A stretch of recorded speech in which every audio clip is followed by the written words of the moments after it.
Jadi kalau Anda kan bisa buka 1.000 cabang, kenapa harus satu cabang? Jadi pengusaha muslim tuh ngerasa, Hmm. saya mah yang penting sholat bisa 5 waktu, bisa haji, umroh, dan keluarga udah cukup. Hmm. Nah justru itu sebenarnya keegoisan Masya kita sebagai manusia. Karena apa? Karena harusnya kita bisa buka Allah. ribuan cabang, which is kita bisa bantu orang lebih banyak. Karena kebermanfaatan itu yang insya Allah nanti akan menjadi kita terbaik di sisi Allah dan Rasulnya. Membayar orang yang profesional gitu misalnya. Nah ini juga banyak orang Ya. yang akhirnya dikekep sendiri. Misalnya takut nanti ilmunya diambil, takut nanti Nah, bumbunya, resepnya diambil, dan lain-lain. Ada opening di Surabaya saya nggak hadir. Beberapa opening kemarin saya juga nggak hadir. Semuanya sudah independen karena ya itu kita delegasikan, tapi memang SOP-nya sudah dipersiapkan. Present to you.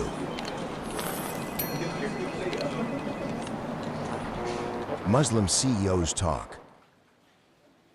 Alhamdulillah, wassalatu wassalamu ala rasulillah wa ala alihi wa sahbihi ajma'in. Amma ba'd. Alhamdulillah, saya ucapkan jazakallahu khairan wa barakallahu fikum atas kehadirannya ya pada Pak Okta, Masya Allah, yang hari ini menyempatkan waktunya kepada kita sharing-sharing diskusi yang insya Allah setiap bulan ya kita mengadakan Muslim CEO Talks. Ya, tempat saya belajar ini juga nih, tempat belajar kepada para CEO Muslim yang hebat-hebat ini ya, Masya Allah, barakallahu fikum. Dan Alhamdulillah, di bulan ini kita sudah yang keempat ya. Jadi memang program ini baru ada tahun ini ya. Ingin menginspirasi para pengusaha muslim ya dan para CEO muslim di Indonesia ya. Tentunya untuk bisa mengambil banyak hikmah lah ya, dari teman-teman yang mempunyai banyak keberhasilan ya dan kemudahan dari Allah Ta'ala. Ya, jadi hari ini yang keempat insya Allah dengan Sampai Okta, sebelum-sebelumnya juga dengan Pak Surya, Pak Dedi, Pak Ari ya. Insya Allah semua ke depan kita bisa terus istiqomah berbagi gitu ya Pak Okta. Baik, Alhamdulillah saya ucapkan juga alhamdulillah. jazakumullah khairan wa barakallahu atas hadirannya nih teman-teman dari tim Ziko, ya kemudian dari teman-teman asosiat konsultan dan Bapak Ibu peserta webinar hari ini. Bagaimana ini kita ngobrol-ngobrol aja gitu ya, jadi nggak ada materi yang biasanya kalau kita setiap Kamis tuh Pak, yang 2 pekan Ya, sekali itu, waktu kita ada free webinar juga, tapi bentuknya dia ada materi yang dibawakan gitu ya. Ada slide-nya gitu kan. Kalau kita sekarang ngobrol-ngobrol sambil ya ngopi Pak. boleh nih.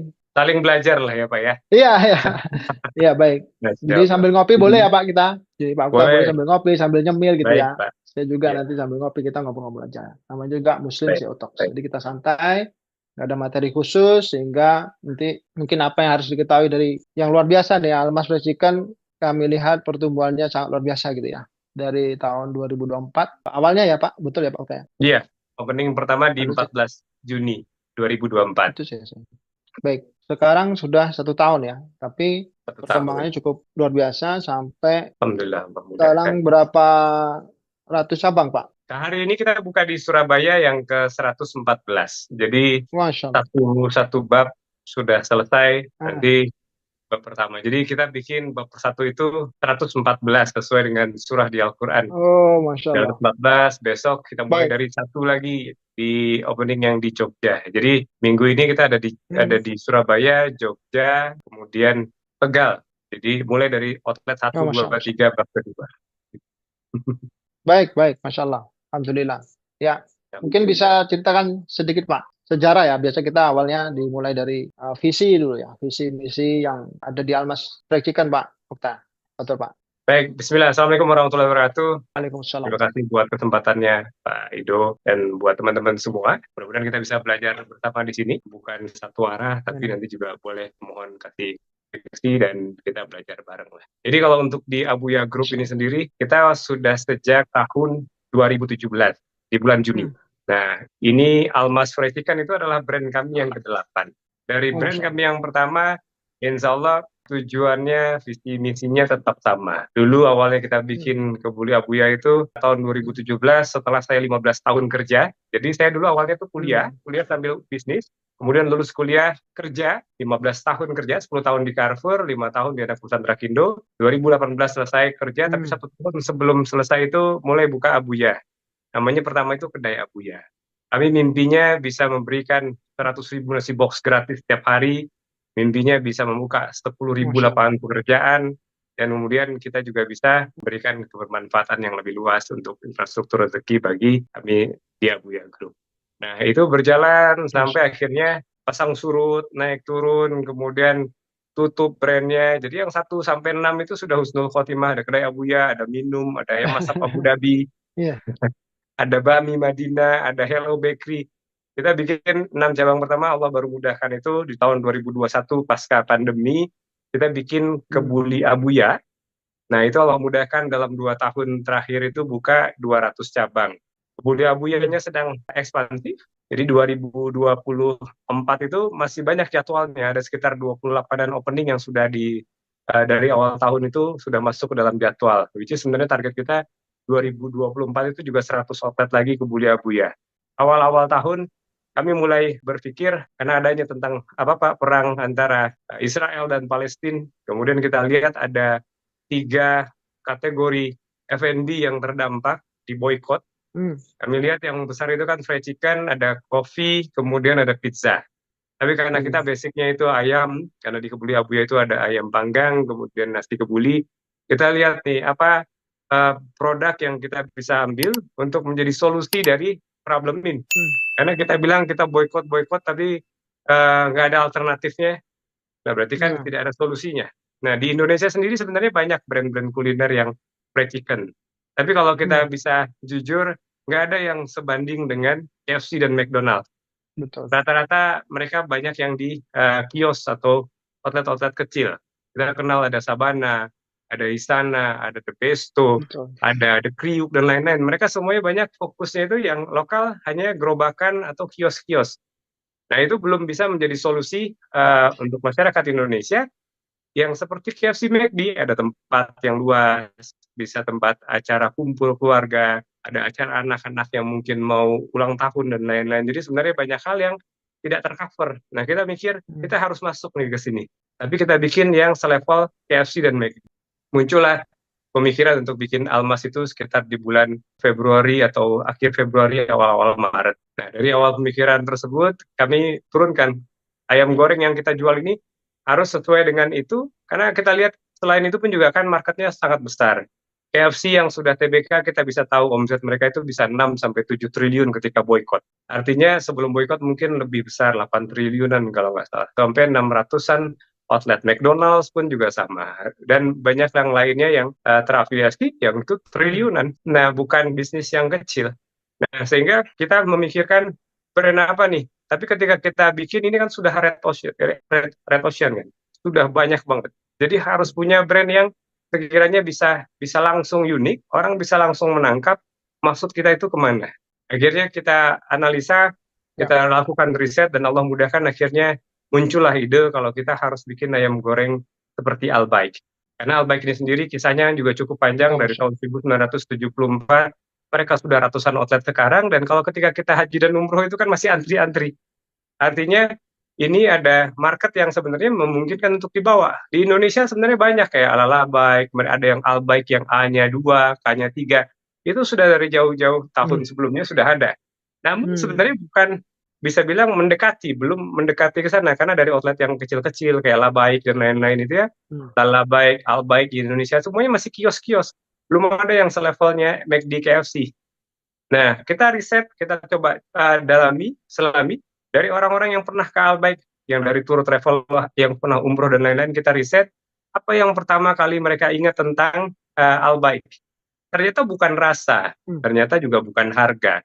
Tapi yang mereka ingat ternyata bumbunya meresap ke dalam, warnanya orange. Nah, itu akhirnya yang kita develop menu Almas ini, bumbunya harus orange. Sebelum orange kita nggak boleh jualan. Nah, di Indonesia bumbu orange itu nggak banyak yang menghasilkan warna orange, karena ada yang kuning dari lengkuas, kunyit, dan lain-lain gitu ya. Nah, kita risetnya untuk mendapatkan warna orange itu cukup lama. Bumbunya meresap ke dalam. Makanya di Almas kita pakai brand color-nya kita itu orange juga, agar positioning-nya lebih melekat bahwa orange-nya orang Indonesia itu sama dengan bumbu meresap ke dalamnya Al-Baik. Nah, akhirnya kita bikin lebih tajam lagi ayam goreng yang kayak gimana. Almas itu kan bahasa Arab artinya berlian. Berlian maksudnya dalam artian, berlian kalau orang temukan bukan orang yang paham branding dan lain-lain, mungkin dianggap pecahan kaca. Jadi sesuatu yang pecahan kaca tapi bisa di branding kuat, akhirnya berlian sekarang bernilai sangat tinggi. Nah, kami ingin ayam goreng yang mungkin red ocean, semua orang bisa jual ayam goreng, tapi kita kemas gimana caranya bisa sebernilainya berlian. Values-nya itu bukan hanya jualan ayam goreng, tapi banyak hal lainnya. Bermanfaat, bantu Palestina, bantu saudara-saudara kita di sekitar, buka lapangan pekerjaan yang bikin karyawannya bisa sejahtera, dan lain-lain. Nah, itu yang akhirnya membuat Almas lah namanya berlian. Almas Fried Chicken, masuk kurang tajam, kita tajamin lagi positioningnya dengan kasih tagline. Ayam goreng Saudi nomor 1 di Indonesia. Jadi dari sana kita mulai dari problem dulu, kemudian kita coba carikan solusinya, dan kita mencari solusinya yang kira-kira cocok dan diharapkan dengan semua orang Indonesia. Kira-kira demikian cerita awalnya, Pak. Ya, Masya Allah, barakallahu fiik. Kayak tempat terputus sedikit tadi. Baik, Baik. Alhamdulillah.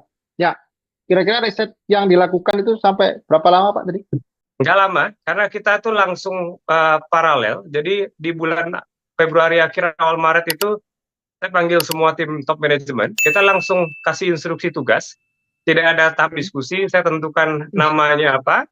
Kemudian Masya satu Allah. tim fokus untuk cari lokasi, satu tim untuk develop menu, satu tim untuk mempersiapkan. Jadi dapat lokasi renovasi, outletnya sudah siap, produknya belum jadi. Jadi memang paralel, Februari, Maret, April, Masya Mei, 3 bulan kita buka brand pertama. Jadi memang langsung tanpa ada diskusi, maksud saya gini, semua itu kalau andaikan Allah. dibicarakan, didiskusikan pasti banyak perdebatan kan. Jadi misalnya kayak nama Almas saja. Ya. Nama Almas itu kalau andaikan dibahas pasti ada pro kontra. Kenapa Almas? Kan Wuling sudah Almas dan lain-lain kan.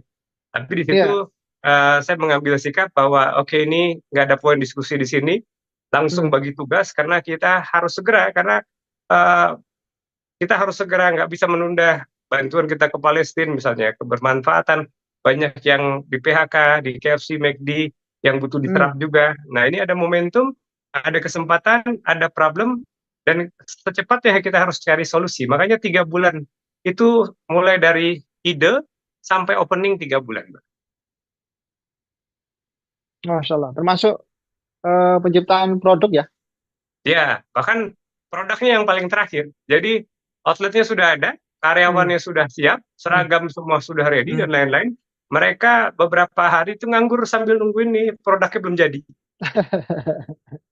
Baik, Masya Allah, barakallahu fikum. Masya Allah. Baik.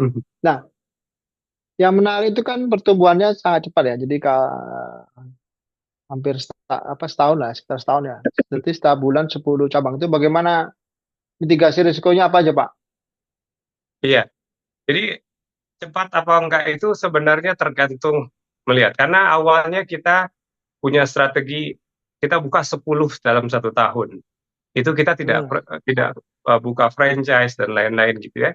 Nah, tapi kadarullah di hari pertama opening Bintara, saya bikin video tentang opening. Saya sampaikan bahwa ini bukan hanya sekedar brand baru, tapi ini kesempatan baru, opportunity baru. Ada 5 poin menjadi komitmen kita di sini, yang 5% untuk Palestina dan lain-lain. Ada 5 poin yang saya share di sosial media. Allah mudahkan akhirnya itu viral. Banyak yang download, kemudian di-share itu ke media-media sosial. Banyak yang ke WA group dan lain-lain. Sehingga di hari kedua opening outlet itu sampai kami tutup 5 atau 6 kali karena satu jalan Bintara Raya itu macet total. Orang tuh pada datang entah dari mana-mana. Allah Masya Allah. ringankan langkah orang ke sana. Termasuk kita belum buka kemitraan, belum punya konsep, belum punya bisnis plan dan lain-lain. Tapi mitra-mitra yang pengen bergabung itu punya keyakinan dan anggap saya nggak mau nunggu tahun depan gitu katanya. Nah, cabang pertama kita di Bintara, kedua di Galaksi, ketiga itu di Banjarwijaya, itu sudah kita dapetin pertama, dan itu punya cabang kita sendiri di pusat. Tapi yang keempat yang di Ceger itu di bulan ketiganya udah langsung itu dari hari kedua. Jadi hari kedua dan hari ketiga itu kita udah closing lebih dari 10 mitra.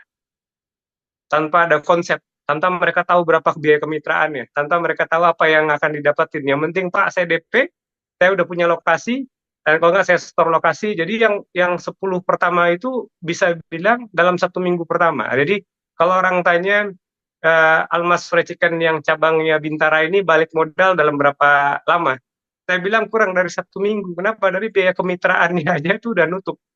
Investmentnya di situ kurang lebih hampir 1 miliar ya untuk yang di Bintara, karena cuma 1 ruko. Tapi setelah itu kita buka yang Galaxy itu yang lebih besar, 4 ruko. Kemudian yang di yang lainnya itu minimum sekarang 2 ruko lebar 15 meter akan jajar karena memang kita sesuai KFC dan McD. Nah, tantangannya adalah ya kita paham ternyata eh, deep fryer itu apa namanya nggak mudah nyarinya. Ya beruntungnya banyak yang cancel beli. Jadi Ya, yang sudah diorder KFC, yang sudah diorder McD dan lain-lain, yang mereka sudah order, mereka gagal beli, maksudnya nggak jadi beli. Nah itulah yang akhirnya kita bisa dapetin untuk deep fryer dan peralatan hmm, pelengkapan lainnya. Jadi ketika mereka melambat, akhirnya kita bisa dapat. Kalau andai kan nggak ada momentum itu, kita nggak akan bisa buka secepat itu karena peralatan pelengkapannya butuh inden kan, nggak ada di lokal. betul. Gitu Pak. Jadi kalau untuk karyawan, Masya karena Allah. kami basicnya sebelumnya di Kebuli Abuya, sama nih, apa namanya sama-sama ayam. Jadi central kitchennya kami, timnya kami masih sama. Kenapa? Karena produk yang kita jual sebenarnya sama. Kebuli Abuya dengan Almas ini kan sama-sama nasi kebuli, nasi putih, dan ayam. Yang satu dipanggang, yang satu digoreng. Jadi sebenarnya ini kayak cabang baru tambahannya Kebuli Abuya aja, tapi dalam versi Almas yang ayam Oh, goreng. Jadi kita terbantukan dari sana. Ada beberapa teman-teman yang lainnya yang bikin ayam goreng juga, kayak saya sebutin aja, Meka Fried Chicken. Itu kan basicnya mereka minuman, haus kan. Haus, mereka bikin brand baru, Meka Fried betul. Chicken. Nah, kenapa mereka sulit untuk, nggak segampang kita untuk buka cabang? Karena memang tim mereka kan tim minuman. Bahan baku mereka bahan baku minuman sebelumnya. Central kitchen mereka ya central kitchen ya serbuk minuman. Nah, sehingga ketika mereka bikin bisnis Betul. model baru, ayam goreng, mereka butuh setting dari awal. Sementara kami tinggal melanjutkan. Jadi itu satu hal yang Allah mudahkan sehingga kita bisa cepat gitu. Tantangannya sekarang lokasi gitu. Sama Hmm, peralatan perlengkapan yang nggak bisa dicepatin karena kalau diikutin sekarang dari jumlah yang daftar harusnya kita sudah 400-an cabang karena sudah empat Masya Allah. ratusan lebih yang sudah DP bayar kemitraan gitu Pak. Masya Allah. Barakallah.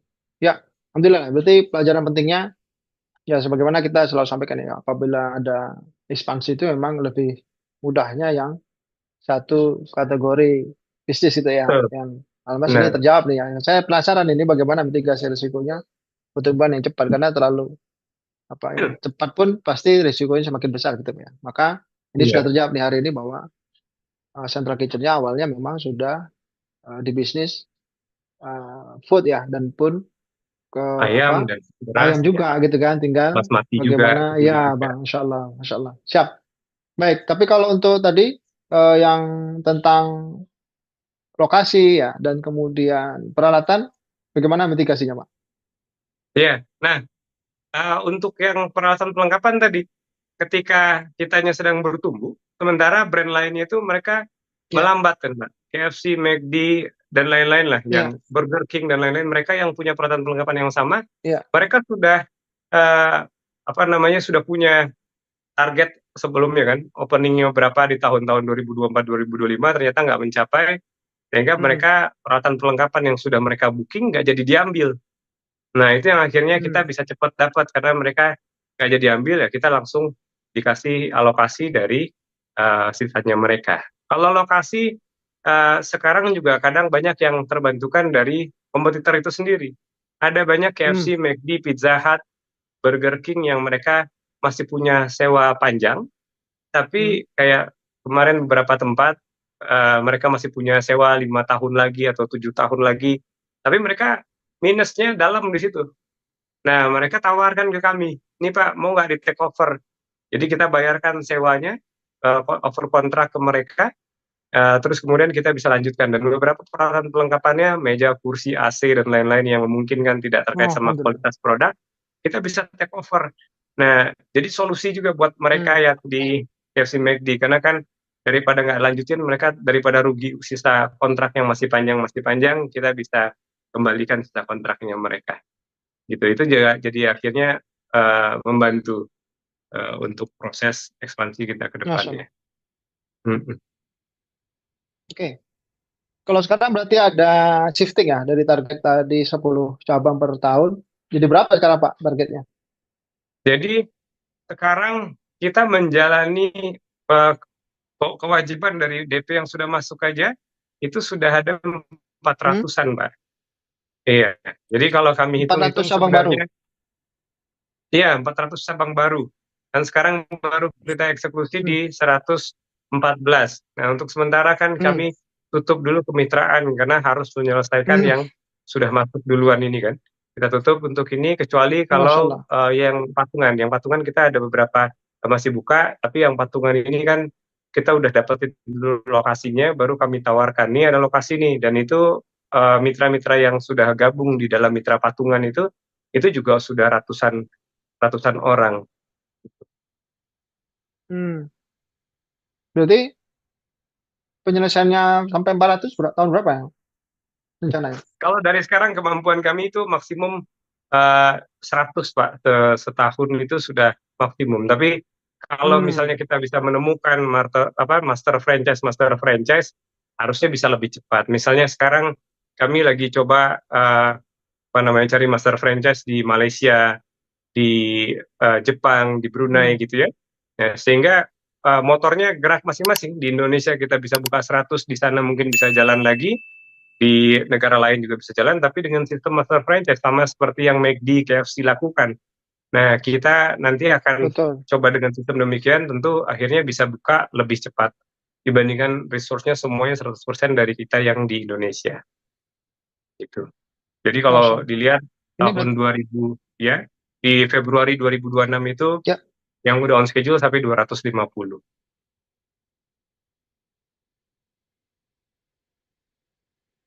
halo cek. Ya, Halo, ya, putus iya sedikit. Pak, Baik, sampai Februari 26 tadi sampai 250 cabang ya di Indonesia. 250 insya Allah. Masya Allah, Bang. Ya, memang kami berharap ya, jadi Jeddah Salting ini juga berharap para pengusaha muslim ini mempunyai kesenjangan yang kecil gitu ya dari perusahaan-perusahaan asing terutama ya. Ya, apalagi yang sedang diboikot ya. Ini kan semoga lah Mas menjadi jawabannya gitu kan karena KFC kan 700-an Iya, Pak tadi ya. 600-an berarti amin. 600-an dan Mohon doanya. kalau tadi sepakat juga sih karena positioning yang di sana. Kemudian dulu ada Laziza ya, sebenarnya lumayan cukup besar ya. Tapi kayaknya agak melambat juga pertumbuhannya ya. Jadi semoga uh, bisa terus ditumbuhkan gitu ya. Jadi uh, risiko-risiko tadi bisa dikelola dengan baik karena juga percepatan pertumbuhan ada risiko yang harus dikelola. Baik, kalau dari Tuh. sisi keuangan apa tantangannya Pak? Kalau dari sisi keuangan, alhamdulillah kita Allah mudahkan untuk terhindar dari riba. Kita nggak ada utang sama sekali. Bahan Allah, baku kita ke supplier juga kita bayar cash. Terus juga sekarang justru Masya malah Allah. kita uang yang mengendap dari DP mitra atau mitra yang akan bergabung itu sudah sangat sebentar. Halo? Ya, Ya, tadi sampai yang dana mengendap gimana Pak? Oh, iya, dana yang mengendap dari mitra pun juga sangat besar ini untuk ada, ekspansi hmm, opening outletnya. baik, tapi kan dalam sisi SDM ya sekarang ya. Pada saat percepatan pertumbuhan, wah nih sulit nih cari pekerja yang layak, yang sesuai value, ya dan seterusnya. Itu gimana Pak menjawab tantangan itu? Iya, itu di Indonesia memang challenging ya. Kenapa? Hmm, Karena tapi ada positifnya. Dengan kondisi boykot ini banyak yang ex-KFC, McD yang mereka butuh kerjaan hmm, dan kita bisa serap hmm, dari sana. Level manajerialnya itu alhamdulillah dimudahkan dari sana. Mereka yang berpengalaman di McD, di KFC itu kan sangat berharga. Apalagi yang ex-McD. McD itu kita bisa bilang operational F&B yang terbaik bisa bilang McD itu. Karena McD itu ketat banget. Kita kalau mau masuk McD, saya punya teman-teman dulu ex McD, mau hmm, di divisi apapun, mereka tetap training 3 bulan itu di WC, di toilet, bersihin toilet 3 bulan, jadi nggak keluar kemana-mana. hmm, Jadi benar-benar culture mereka tuh sudah kuat, dan itu sangat membantu kita untuk menjadi level manajerial. Tapi problemnya memang di level kru dan kru ke bawah lah ya, kru leader ke bawah hmm, itu kita problem karena banyak titipan-titipan. Nah, ini yang memang hmm. jadi challenge ketika kita buka di daerah-daerah, itu kan ormas, RT, RW, dan lain-lain memang Wah, iya, iya. sebagai syarat harus menyerap warga-warga lokal. Buat kita nggak ada masalah selama memang kompeten ya, maksudnya ketika lewat. Tapi Iya. terkadang kan harus dipaksakan mereka itu, ini mau nggak mau kalau andaikan kalian mau buka di sini, harus serap nih yang warga-warga lokal. Nah, kadang warga-warga lokal ini yang benar-benar baru banget, yang akhirnya ketika opening rame itu jadi sedikit menghambat karena mereka masih masih gerakannya masih lambat, mereka masih butuh adaptasi dan lain-lain. Jadi justru tantangannya itu di sana. Baik. Kalau sustainability strategi ke jangka panjang seperti apa Pak Almas Pak? Jangka panjang, Almas, kita pengen memang mengakuisisi marketnya di KFC dan McD. Kami buka, kalaupun nggak bisa menggantikan mereka, kami tempel mereka. Jadi di mana ada KFC, di mana ada McD, kita coba tempel. Karena dari beberapa experience hotel-hotel kita yang udah jalan, di sana memang tervalidasi, omsetnya bagus, marketnya sudah terbentuk, dan lain-lain. Dan itu kita jadi tinggal mengalihkan mereka yang tadinya ke KFC, ke McD, bisa ke kami. Karena infrastrukturnya masih sama, tempatnya masih sama. Jadi sekarang memang Ya. strategi kita bagaimana bisa mengakuisisi X-nya KFC, McD, Burger King, gitu.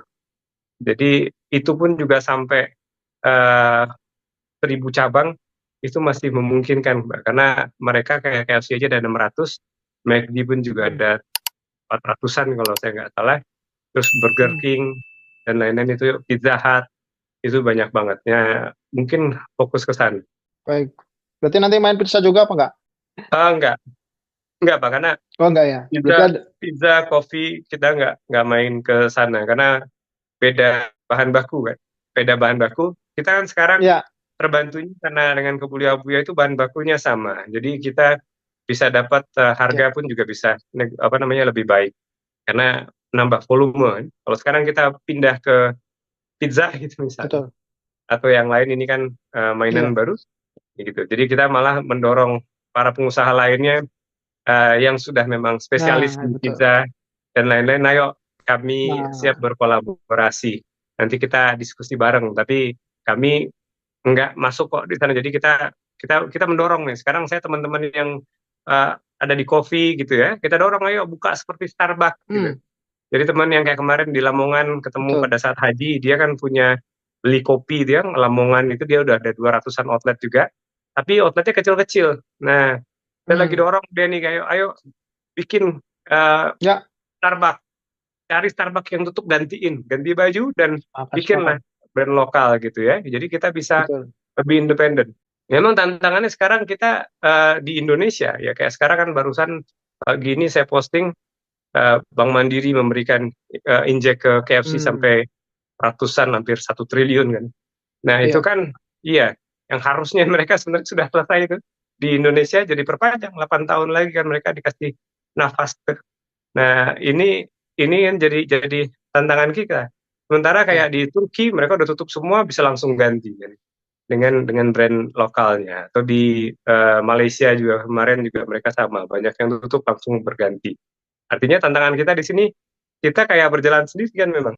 Pemerintah ini Ya. Bank BUMN malah mensupportnya ke sana. UMKM mereka susah untuk dapat pendanaan, tapi di situ kan kalau secara analisa KFC sudah turun dan nggak tahu apakah bisa naik lagi, malah dapat kucuran dana. Ini kan resiko di Bank Mandiri, resikonya juga di banyak hal gitu, Pak. Iya. Siap, Masya Allah. Baik, sepakat Pak. Jadi mungkin yang ada di sini ada inspirasi insight hari ini ya. Di pizza ini penting juga nih ada yang pemain lokal Muslim ya, supaya menggantikan dari Domino dan Pizza Hut itu ya. Dan itu juga peluangnya Betul. besar ya Pak. Jadi tinggal bagaimana ganti Peluangnya baju. Tadi peluangnya Starbucks besar. juga tuh betul. Sepakat, sepakat. Jadi Betul. kayak China juga begitu kan ininya strateginya ya. Ada brand apa ditiru aja gitu kan. Tinggal buka yang lokal gitu ya. Sehingga Benar. eh, ada kekuatan gitu ya. Cuma minimarket aja nggak Ya, berhasil dulu ya.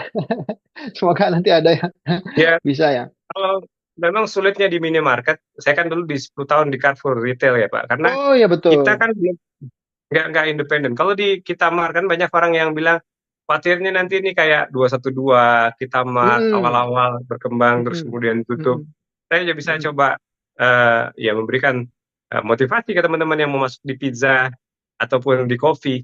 Ini Mm-mm. different karena ini bukan retail. Kalau retail kita menjual produk orang gitu kan. Ya betul. Kita masih ketergantungan, kita nggak bisa Ya independen supply chain ya benar-benar. betul. Iya, kita masih tetap butuh Indofood, kita tetap butuh Wings, kita butuh Sinarmas dan lain-lain yang which is mereka semua gitu kan. Nah, mereka kalau nggak kasih ke bank, kita mau dagang apa? Sementara kalau andaikan produk ini, makanan kita yang olah sendiri, kita independen kan, ibaratnya kita sudah bisa menguasai dari supply Ya, betul. chain-nya, produk sampai ke produknya. Jadi ya insya Allah mudah-mudahan kalau yang mau di coffee dan pizza pun juga ada potensi yang besar untuk menuju eh, besarnya gitu. Ya, Bismillah. Bismillah, kita berdoa Hmm. nih sama-sama ya. Pengen ada yang Ya, jadi Bismillah. Ya, Starbucks, yang ganti mudah-mudahan baju gitu ya, sama pizza ini. ya Bismillah, Bismillah. pengusaha-pengusaha Muslim bisa Baik. bisa bangkit Pak, karena sekarang kalau kita yang orang Muslim yang menguasai dan kita bisa kalian siar agama ini, karena sekarang kita ada krisis kan terutama di Indonesia yang berpakaian Ya. muslimah tapi mengemis di pinggir jalan gitu kan. Kemudian para koruptor-koruptor, Bismillah. pejabat-pejabat orang Islam juga sama. Sehingga yang kena kan bukan hanya mereka tapi agama ini kan. Nah, ini saatnya kan kita tampil, tapi kita bisa Hmm. menerapkan values-values Islam ini di perusahaan kita, yang akhirnya orang paham ternyata Islam ini yang beneran rahmatan lil alamin itu seperti ini gitu. Ketika kita datang memang berdampak. Nah, kita kan bisa siar agama kita di sana bahwa ya di Islam itu ya yang demikian gitu, yang tangan di atas, yang membantu, yang mensupport, yang targetnya bermanfaatan, Ya. gitu. Selama kami eh, berkomunitas dengan pengusaha Muslim ya, sejak 2007 lah, insya Allah ya. Nah, itu bagaimana merubah mindset ya. Jadi banyak pengusaha Muslim ini kan manajemennya tradisional ya, konvensional gitu ya. Sedangkan perusahaan-perusahaan asing sebenarnya itu sudah lama mereka punya mindset, di awal buka pun sudah mereka punya manajemen profesional gitu ya. So, saya kayak McD itu membangun sistem manajemennya dari nol, mulai dari awal gitu kan. Nah, ini menurut Pak Okto gimana caranya merubah mindset teman-teman pengusaha Muslim agar mau merubah cara pikirnya dari mindset yang tradisional menjadi profesional, sehingga nggak takut lagi meng-hire manajer yang handal gitu ya, dan seterusnya gitu.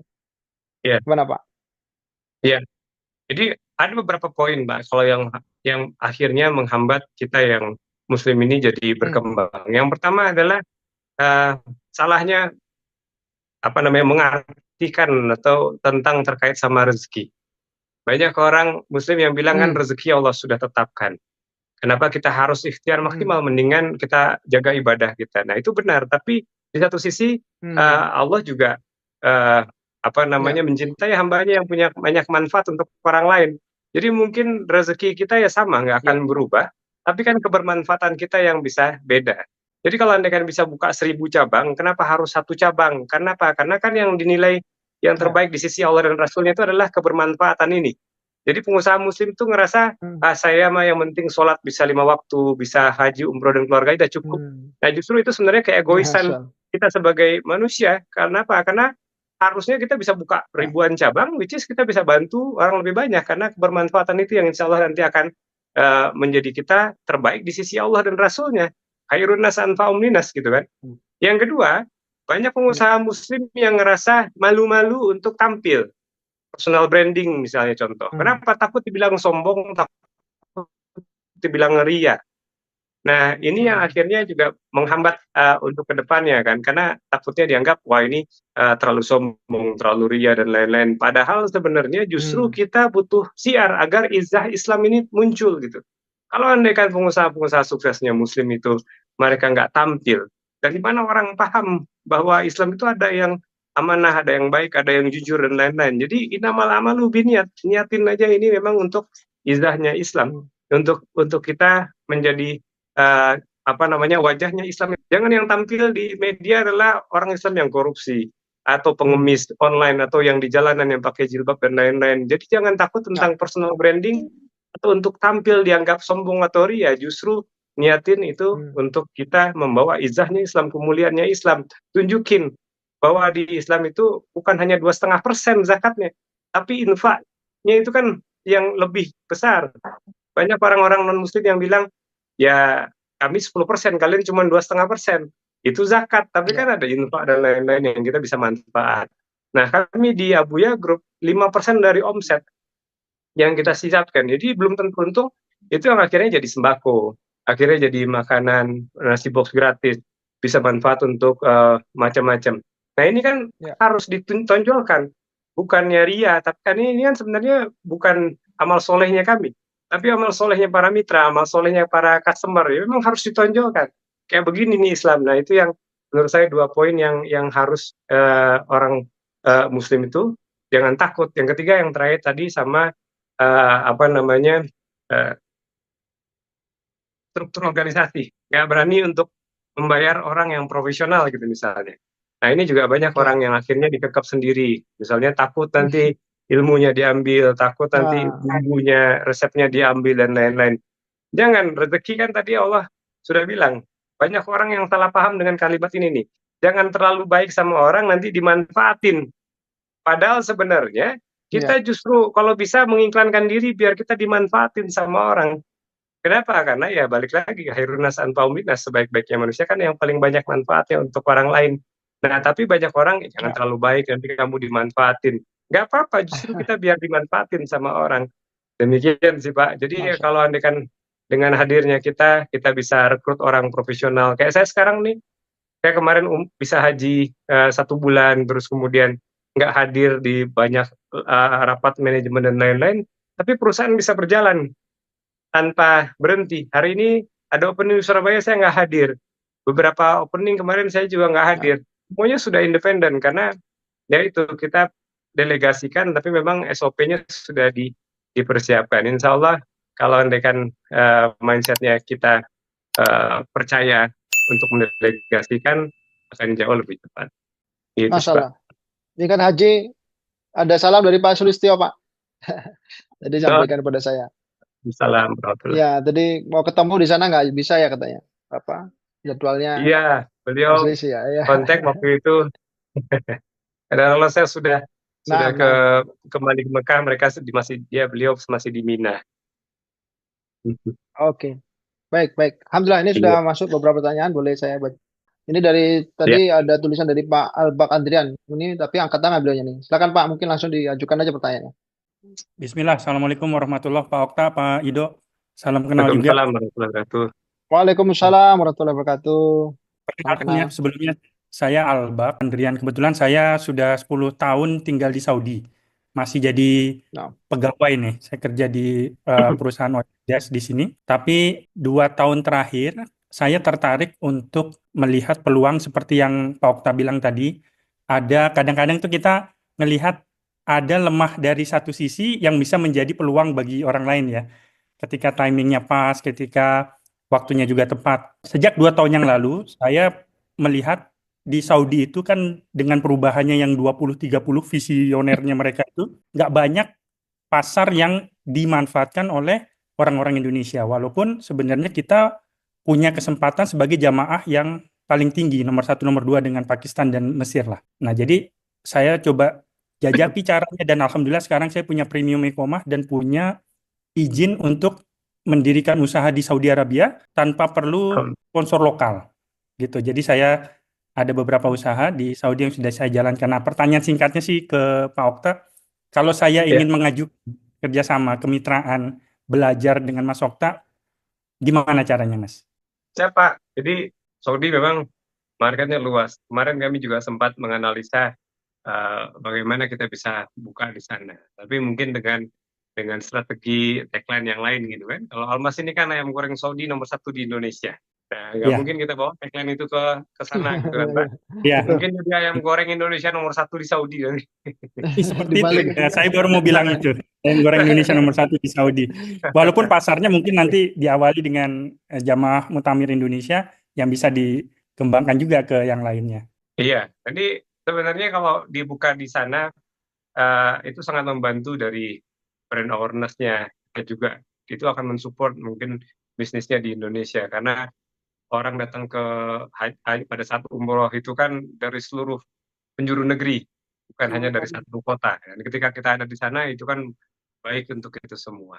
Jadi ya sangat terbuka sih Pak kita untuk buka di sana. Memang challenge-nya di situ adalah propertinya mahal kan Pak. Saya kemarin sempat nanya itu ada tempat yang tidak terlalu premium aja 1 M 1 tahun ya. Kalau di rupiah ini. Tapi nggak tahu kalau Bapak misalnya ada tempat yang strategis itu boleh. Tapi saya lihat di sana memang ada kemarin informasi juga amir-amirnya di situ juga banyak yang punya bisnis. Nah, which is kalau andaikan kita mandiri, tidak menggandeng mereka, geraknya akan sulit. Termasuk Al-Baik itu sendiri kan kebanyakan hanya di Mekah, Madinah, di Jeddah. Sementara di sisi lain itu amir-amirnya ada yang punya KFC, ada yang punya McD, yang which is pergerakan Al-Baik nggak dikasih ke sana. Nah ini banyak Iya. hal yang harus jadi pertimbangan. Prinsipnya kami sangat terbuka, tapi Bapak kan sudah ada jadi premium resident di sana. Kalau memungkinkan ada amirnya yang di situ pun juga yang bisa diajak kolaborasi, itu insya Allah akan jauh lebih baik, Pak. Insya Allah ya. Jadi memang persepsi kita sebelumnya kayaknya Saudi itu kan negara tertutup yang masih dikuasai oleh amir-amir tertentu gitu ya. Cuman memang Iya, dengan perubahan yang dilakukan MBS ini justru hal-hal itu yang mau dalam tanda petik disikat, Mas. iya, Jadi Hmm. kalau kita lihat selama ini hanya di Makkah dan Madinah, padahal pasar di Jeddah, di Riyadh, di Saudi Timur, yang dekat ke Bahrain, ke Qatar itu juga sebenarnya potensinya jauh lebih besar, banyak WNI iya, di sana. Ya betul. nanti kalau boleh minta kontaknya kita boleh disambung diskusinya offline, Mas Okta. Siap. Terima kasih, Pak. Salam kenal, Pak Albak. Terima kasih, Mas Okta. Terima kasih Ya, ya, Mas mudah-mudahan Ido. kita ketemu di sana. Ya, Iya. Pak Albat, Amin. terima Jazakallah. kasih. Jazakumullah Ini khair. Pak Iya, barakallahu fiik. Baik, saya lanjut ke Pak Hasan nih ya. Dari tadi angkat tangan pertama nih. Pak Hasan silakan Pak. Terima kasih atas kesempatannya Pak Ido dan juga atas pemaparan materinya tadi Pak Okta. Sebelumnya perkenalkan saya Hasan, untuk domisili saya di Bandung. Menarik sekali ya yang dibahas sama Pak Okta, dan mungkin yang mau saya tanyakan, kalau dari Almas ini kan pergerakannya kan ini cukup cepat Pak, langsung ada banyak cabang gitu dalam waktu singkat.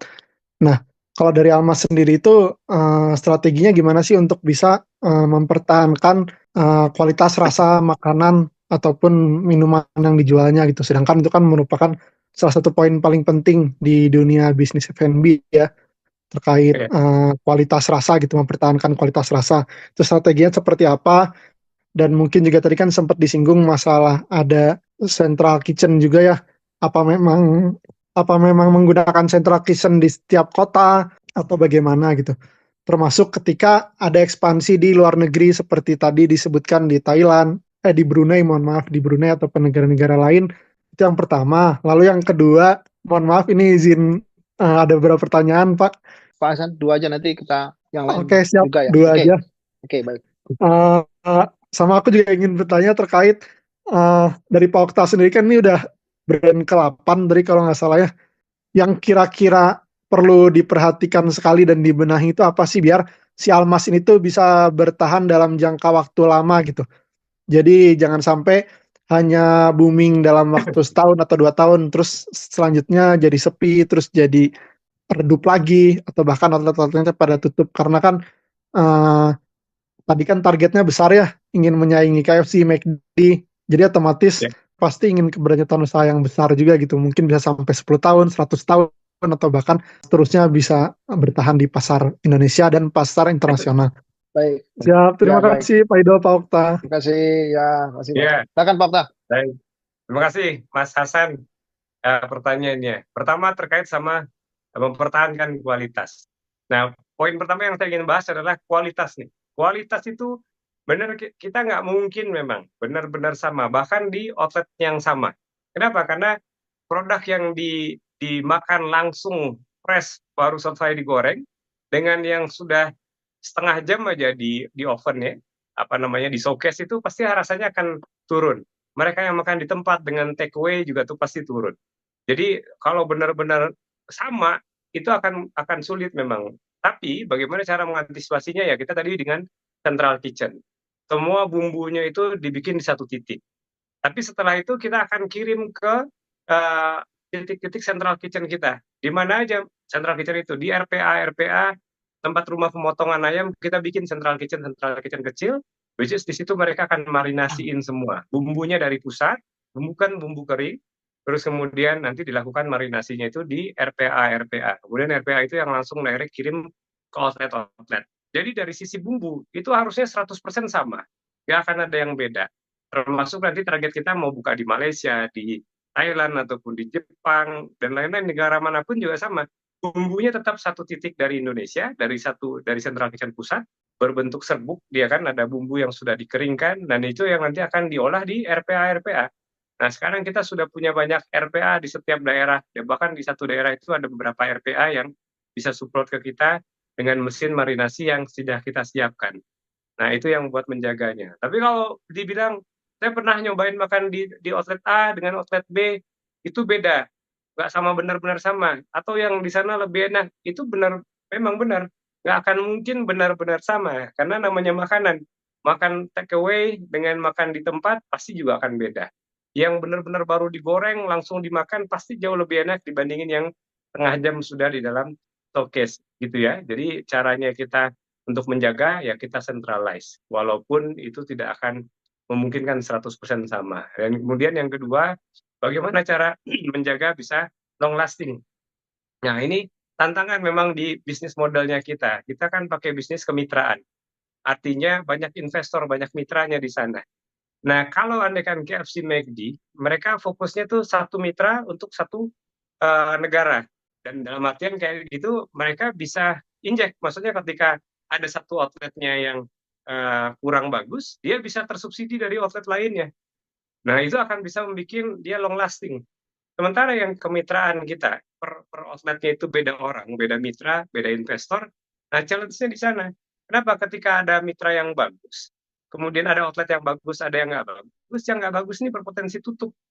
Karena dia yang bagus nggak bisa mensubsidi yang nggak bagus. Nah, makanya sekarang kita coba kembangin mitra-mitra yang outlet-outlet itu outlet-outlet patungan. Jadi seorang misalnya punya uang 1 miliar. Nah, kita pecah tuh, satu orang itu maksimum per slot 250 juta. Kalau dia punya 1 miliar harus jadi 4 outlet.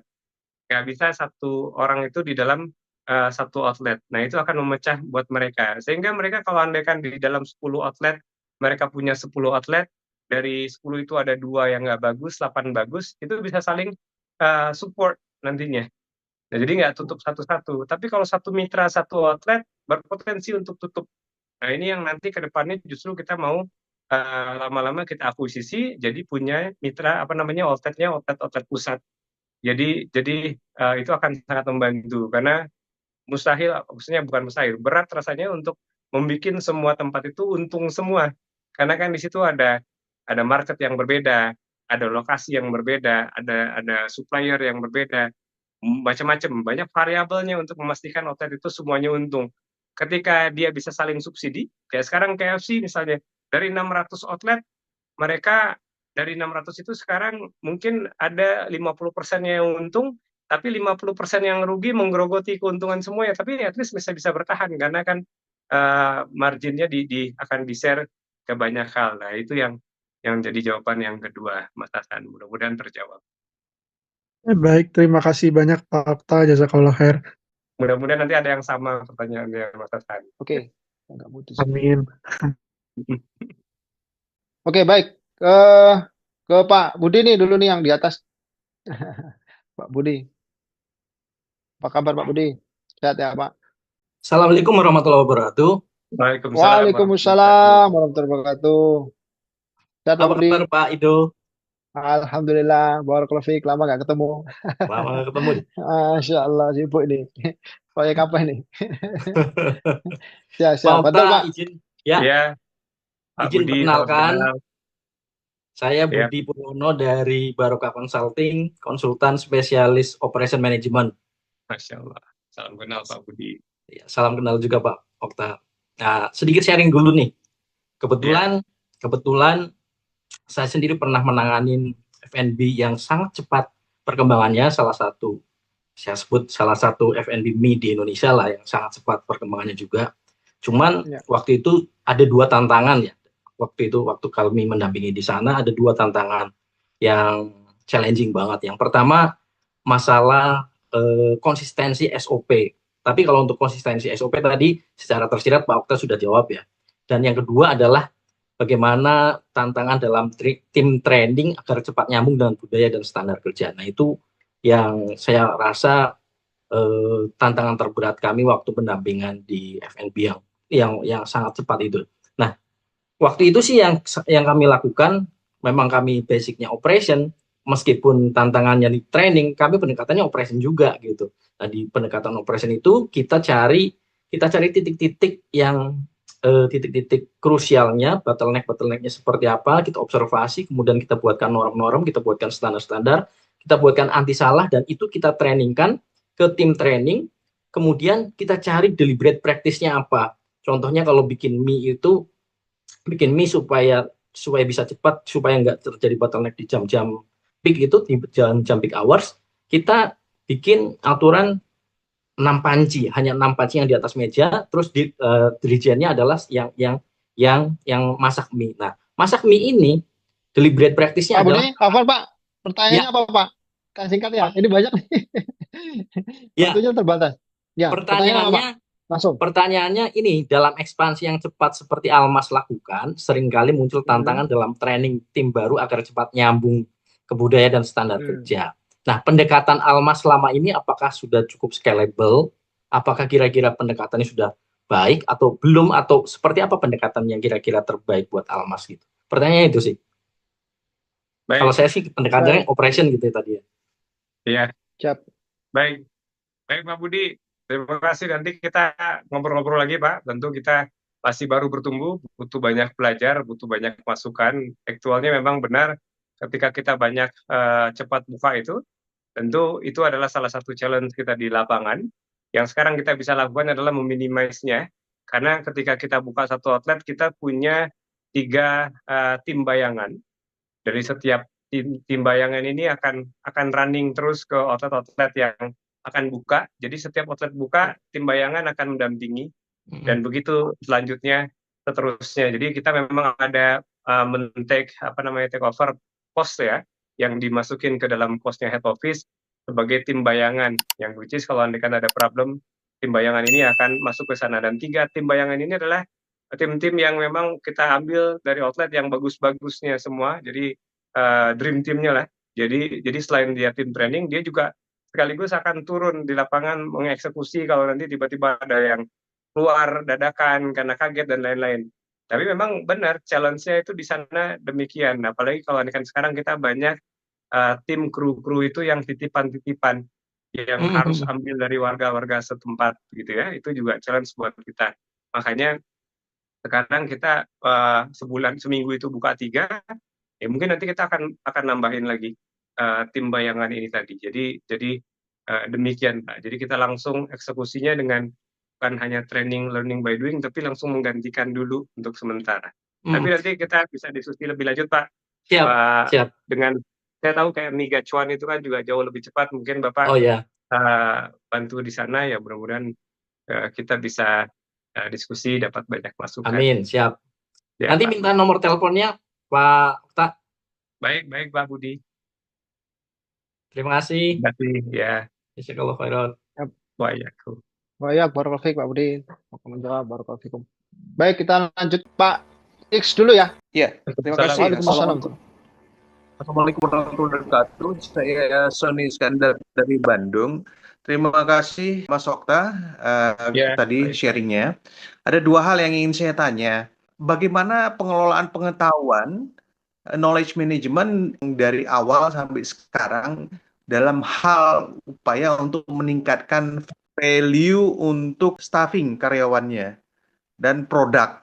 Kemudian yang kedua, saya baru baca bahwa salah satu perusahaan raksasa mie instan di Indonesia menyuntikkan dana ke KFC, boykot. Nah, bagaimana Almas dalam hal strategi menghadapi katakan injeksi dana tadi yang sehingga pasti permainan pasar itu semakin ketat. Bagaimana sih strateginya kalau boleh berkenan di sharing? Itu saja, terima kasih kesempatannya. Assalamualaikum warahmatullahi wabarakatuh. Waalaikumsalam. Waalaikumsalam. Iya, jadi bukan hanya Indofood Pak. Indofood itu mereka total sama Gelail ya, mereka 80M, 40-40. Tapi barusan nih, kita bisa lihat di laporan keuangannya KFC, mereka baru dapat 800-an miliar dari Bank Mandiri. Jadi ini jauh lebih besar. Nah, tapi memang kalau kita lihat dari situ, kan ada breakdown-nya. Memang rata-rata itu hanya untuk membayar hutang-hutangnya si KFC. Jadi mereka itu KFC sudah lama tuh nggak bayar supplier. Bahkan mereka beberapa itu uang pinjamannya menutup beberapa outlet yang harus membayar pesangon-pesangon gitu ya. Jadi sebenarnya justru yang saya jadi pertanyaan adalah kenapa Mandiri dan kemudian GoFood ataupun Glayel masih mau injek ke KFC yang dalam kondisi sekarang lagi nggak sehat dan cenderung turun terus gitu kan. Nah, di kita dari sisi kompetitor tentu ini menjadi challenge tersendiri juga buat kita. Tapi mungkin dengan kita dengan narasi yang sama bahwa kita adalah perusahaan lokal dan kemudian kita tunjukin dengan kualitas, tempel ke mereka dan lain-lain. Sebenarnya yang kita khawatirkan itu bukan hanya dari kompetitor saat ini. Justru yang paling kami khawatirkan itu jadi justru lebih kepada kekuasaan nih. Maksud dalam artian tuh gini, ketika regulasi nantinya akan membuat misalnya pemerintah didesak untuk misalnya menutup aliran basmati dari India ataupun dari Pakistan masuk ke Indonesia. Nah, itu resiko terbesarnya di kita. Atau misalnya perusahaan-perusahaan ayam yang dipersulit untuk supply ke kita, itu justru resiko. Tapi di kompetitor justru kita butuh berdampingan malahan. Jadi kita malah kalau andaikan KFC-nya nanti nggak ada atau nggak ada, justru kita kehilangan sparring partner. Jadi kami sih sebenarnya malah bersyukur dengan adanya mereka sehingga narasinya pun juga akan membantu awareness kita jadi lebih baik. Nah, yang pertanyaan pertama yang terkait sama transfer knowledge kepada staff dan lain-lain, kita sistemnya berjenjang, Pak. Jadi kayak saya hanya fokus ke 10 orang di bawah saya, itu yang selalu saya coaching 10 orang itu, dan setiap orang yang di 10 itu juga akan meng-coaching 10 orang di bawahnya, begitu sampai ke bawah. Jadi kita bertingkat. Nah, ini yang tentunya saya nggak perlu memikirkan bagaimana si staff atau krunya itu melakukan sesuatu sampai sebau itu, karena kita sistemnya berjenjang. Saya fokus ke 10 orang di bawah saya, setiap orang itu fokus ke 10 orang di bawahnya, dan begitu terusnya yang kita harus jagain gawang itu 10-10 aja.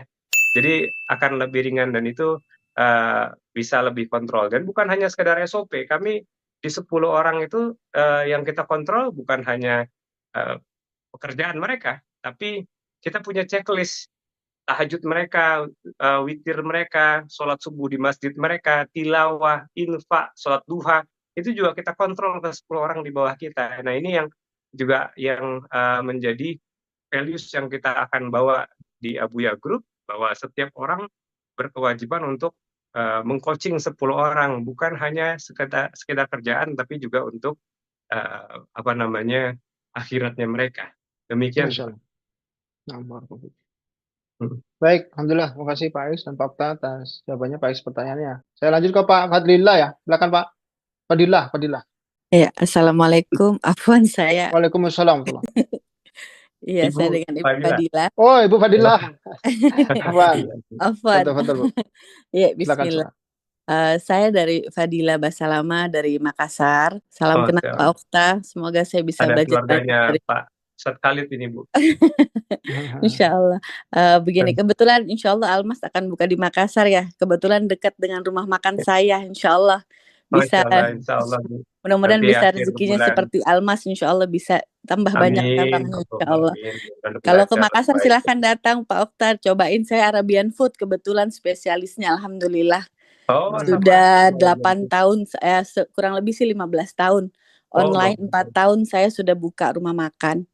Yang saya mau tanya, kalau untuk kayak saya ini kan istilahnya UMKM kecil ya. Kita nih mau mulai membesarkan ini mulai dari mana gitu. Apalagi kayak kita kan insya Allah menghindari sekali namanya riba. Nah, itu kan yang susah sekali kita nih untuk mendapatkan modal besar. Kalaupun dengan investor, sistemnya itu seperti apa ya yang maksudnya sebaiknya. Bagi hasilnya itu seberapa gitu. Kadang itu yang saya bingung karena mungkin Pak Okta pernah merasakan yang saya rasakan, gemes gitu. Karena dengan kemampuan yang alhamdulillah kita punya, bahan kita bikin sendiri, semua resep pure sendiri 100%. Jadi kayak gemes kok. Maksudnya aduh saya ini mau berkembang kayak susah banget nih gerakannya gitu. Mungkin bisa dibantu Pak Okta bagaimana kalau kita mau mendapatkan investor, sistemnya juga bagaimana begitu. Karena belum ada saya gambarannya memang. Terima kasih banyak, insya Allah mudah-mudahan bisa ketemu nanti kalau di Makassar, insya Allah. Saya tunggu jalan-jalan ke restoran saya, insya Allah ke rumah makan. Terima kasih. Assalamualaikum, jazakallah khairan. Waalaikumsalam warahmatullahi wabarakatuh. Ya, Baik Bu, itu kan sudah modal yang besar sebenarnya yang Ibu punya. Ibu sudah punya pengalaman belasan tahun, gitu ya. Pasti Ibu juga sudah punya laporan keuangan yang juga sudah bisa menjadi basic Ibu untuk diskusi dengan calon investor. Sekarang tinggal disampaikan Bu, bikin konsepnya. Jadi paling mudah itu memang jualan itu ketika orang yang mencari kita, gitu kan, dibandingkan kita yang mencari investornya. Nah, apa yang harus dilakukan? Ya mungkin Ibu bisa meningkatkan awareness-nya, branding. Jadi misalnya dengan outlet Ibu harus rajin misalnya posting, pakai influencer dan lain-lain, sehingga orang tahu Ibu punya outlet yang sudah berpengalaman, dan investor itu kalau mereka pertama-tama sebelum muncul trust, mereka yang paling penting kan angka-angka. Jadi kayak saya tuh awal-awal, ketika pitching kepada mitra, itu nggak lama. Cuma mereka kita liatin, ini loh laporan keuangan dari outlet A. Dia mau lihat yang outlet mana lagi, kita liatin ini laporan keuangannya, ini keuntungannya, ini yang kami transfer ke mitra. Nah, itu cukup buat mitra. Oke, mereka trust, mereka mau invest. Nah, bagi hasilnya gimana? Itu bisa kesepakatan bersama. Kalau yang kami 2 tahun pertama, itu 70-30. Mitra 70%, kami 30%. Jadi ini sebenarnya bukan bagi hasil ya, tapi 30% itu adalah upah diberikan kepada kami untuk mengelola bisnis mereka. Jadi ini kan semua peralatan perlengkapan itu punyanya mitra, tapi kami bantu kelolakan. Nah, upahnya kami untuk mengelolanya itu 30% di 2 tahun pertama.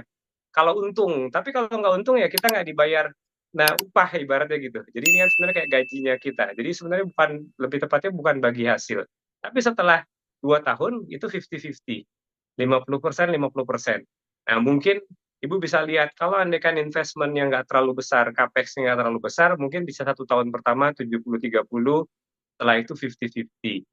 Nah, mungkin bisa lewat teman-teman terdekat dulu, kalau andaikan Ibu membuka peluang untuk kerjasama dengan sistem kemitraan.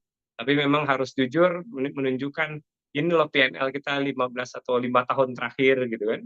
Kalau andaikan memang bagus, dan mereka juga ngeliatin produknya enak, itu banyak Bu yang mau minta. Kayak kami pun juga sekarang itu justru kita sampai tutup nih kemitraan, kita nggak terima dulu karena banyak banget yang berdatangan, alhamdulillah Allah mudahkan. Demikian ya Bu. Baik, Hamzah, semoga jawab. Ini pertanyaan terakhir ya, kira-kira insya Allah Pak Okta, dari Pak Sabrun Jamil. Bismillah, Assalamualaikum warahmatullahi wabarakatuh. Waalaikumsalam warahmatullahi wabarakatuh, Pak Sabrun. Salam kenal Pak Ido dan Pak Okta. Barakallahu fikum. Semoga Allah senantiasa juga untuk semuanya. Amin ya Rabb. Semuanya. Mengawali dari asas yang sama, semoga Anda bisa jawab mi'ul kalim langsung ke pertanyaan dan inti. Tapi Anda ingin menyinggung tentang asas yang digagas oleh Pak Okta, yaitu adalah asas kebermanfaatan, yang dimana ini Anda rasa kita sebagai muslim dan dibawa khairunas anfa'uhum linnas, ya, sebagai manfaat. Nah, ini Anda ingin di diskusi ini, di forum Zoom seperti ini, Anda ingin memanfaatkan dalam tanda kutip Pak Okta nih, dengan hadirnya Pak Okta di sini bersama kami gitu.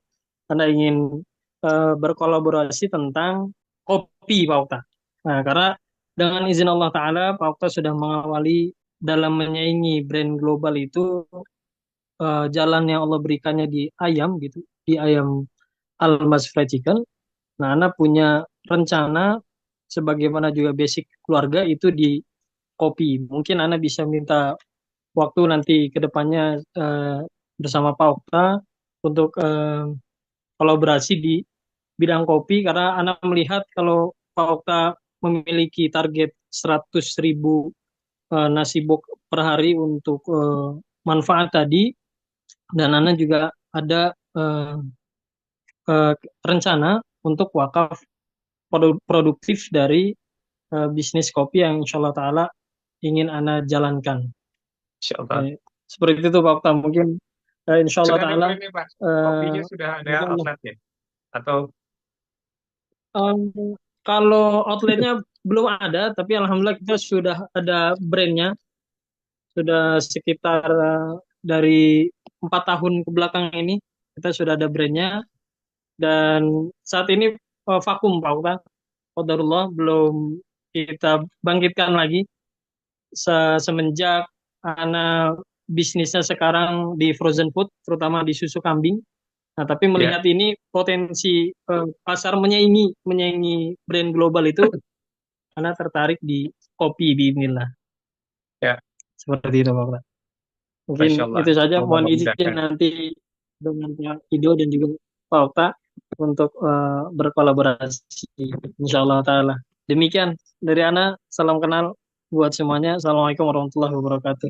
Waalaikumsalam warahmatullahi wabarakatuh. Waalaikumsalam. Nah, insya Allah Pak Samrun, mudah-mudahan Allah mudahkan. Karena memang di bisnis itu puzzle-nya memang harus lengkap. Jadi kita punya produk kopi itu juga sudah modal yang baik. Tapi kopi atau produk aja yang bagus itu nggak cukup memang. Jadi di dalam bisnis itu ya kita harus siapin puzzle-nya.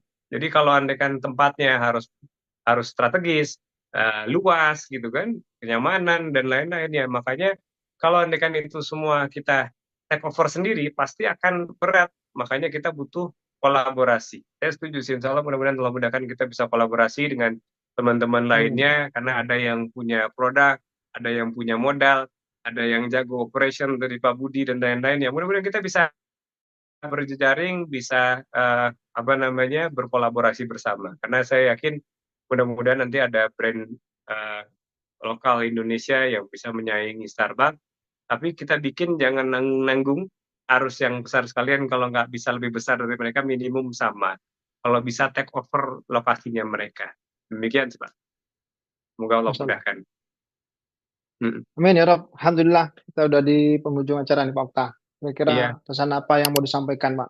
Closing statement ya kepada para pengusaha muslim supaya bisa berani ya, pertama ya, berani dan punya mindset untuk bersaing secara global ya. Going multinasional lah kalau di Zira Consulting ini. Nah, betul Pak. Baik, bismillah. Jadi buat saya pribadi dan teman-teman semua yang pengusaha muslim, kita memang harus niatkan untuk berani tampil. Bukan untuk pribadi, bukan untuk bangga-bangga, untuk sombong, tapi untuk izahnya Islam ini sendiri. Kenapa? Karena dalam kondisi saat ini, kita dalam kondisi krisis nih di Indonesia, kepercayaan terhadap orang-orang Islam. Kita tahu banyak berita-berita tentang para koruptor itu orang Islam, pengemis itu orang Islam, pakai berkerudung dan lain-lain. Nah ini saatnya kita kolaborasi, kita tampil, kita tunjukkan wajah Islam yang sesungguhnya, bahwa memang pengusaha-pengusaha muslim mudah-mudahan yang akan tampil. Kenapa? Karena ketika ulama yang tampil, mereka akan sulit untuk menampilkan, menonjolkan. Ketika ulama itu kaya, dianggapnya jual ludah gitu misalnya, jual ayat, jual agama. Sementara kalau andaikan kita para pengusaha, kita punya produknya, kita punya bisnisnya yang memungkinkan untuk di sana. Dan ketika para sahabat itu diutus sama Rasulullah SAW itu ketika mereka berdakwah, itu nggak disuruh berdakwah, tapi disuruh berdagang. Ya kan, tijaroh ya kan. Jadi perdagangan yang tanpa merugi itu adalah ketika tangan itu di atas. Para ulama itu diutus ke daerah-daerah untuk berdagang sehingga tangannya di atas. Ketika kita tangan di atas, ketika kita bisa infak ke mereka, bantu mereka, kita bisa dakwah dengan lebih enak. Jadi kayak misalnya sekarang para pengusaha muslim bisa tampil, kemudian kita bisa dakwah untuk orang karyawan kita untuk wajib sholat 5 waktu, kalau nggak kita pecat gitu kan. Ketika kita yang punya usaha ini memaksa mereka untuk minimum baca Al-Quran 1 lembar, atau sholat duha, atau misalnya infak setiap hari, itu bisa kita lakukan kalau andaikan kita yang menguasai ekonominya, harus kita yang di atas. Nah, saya mendorong teman-teman semua untuk ayo kita bareng-bareng kolaborasi, bikin perusahaan Islam ini besar, sehingga izahnya Islam itu bisa muncul, bisa tinggi. Tujuannya buat apa? Biar kebanggaan Islam ini muncul, biar izah Islam ini bisa meningkat, dan Islam yang sebagai rahmatan lil alamin itu bisa benar-benar tampil di Indonesia. Demikian sih Pak. Masya Allah. Barakallahu fikum. Jazakallahu Pak Okta atas kesempatan kita diskusi dari banyak pertanyaan. Ini masih banyak pertanyaan sebenarnya, tapi memang waktu terbatas. Bapak Ibu sekalian, jadi mohon maaf ada beberapa pertanyaan yang mungkin tidak bisa kita bacakan, dan memang mungkin kalau ada kekurangan ya juga kami sampaikan mohon maaf ya, kalau ada salah kata perbuatan. Jadi kalau ingin terus mendapatkan informasi bagaimana membangun manajemen profesional, bagaimana membangun leader yang berlandaskan syariat ya, Dan nanti insya Allah Juli kita juga ada workshop Pak Okta, mungkin juga leader-leader dari Almas ya bisa dikirimkan ke Muslim Leadership Masterclass ya. Jadi isinya bagaimana kita belajar pada contoh suatu hasanah yang terbaik di dunia ini Rasulullah SAW ya, yang saat ini yang terkenal kalau yang ngajarkan leadership itu kan orang-orang Barat ya Pak Okta ya. Nah, Betul. Dan bahkan ada pastor juga ya, John Maxwell, Jim Collins, Simon Sinek ya. Dan itu tentu ada akidah-akidah mereka yang mereka bawa gitu. Padahal kita ini ya sebagaimana Pak Okta sampaikan, kita ini umat terbaik sepanjang masa gitu. Sehingga sebenarnya teori-teori yang mereka buat sudah ada dalam Islam. Hanya saja kita aja yang tidak tahu. Ya, kemarin saya dapat inspirasi dari teman kita magang malah ya. Nah, beliau kuliah di Unida ya, Mas Zakir ada juga. Ya, sebuah teori change management dari Imam Syafi'i, Ta'ala. Yang ternyata lebih dulu daripada change management yang ada di teori-teori Barat ya. Imam Syafi'i sudah menyampaikan. Kita aja yang nggak belajar gitu ya. Kita aja nggak bisa bahasa Arab dan tidak mendalami keilmuan dari Islam. Padahal Islam ini sudah lengkap, Masya Allah. Barakallahu fikum. Terima kasih sekali lagi. Assalamualaikum warahmatullahi wabarakatuh. Saya ucapkan doa kafatul majelis ya untuk menutup majelis kita hari ini. Subhanallah bihamdik, Assalamualaikum warahmatullahi wabarakatuh. Waalaikumsalam. Terima kasih Pak Okta. Waalaikumsalam warahmatullahi wabarakatuh.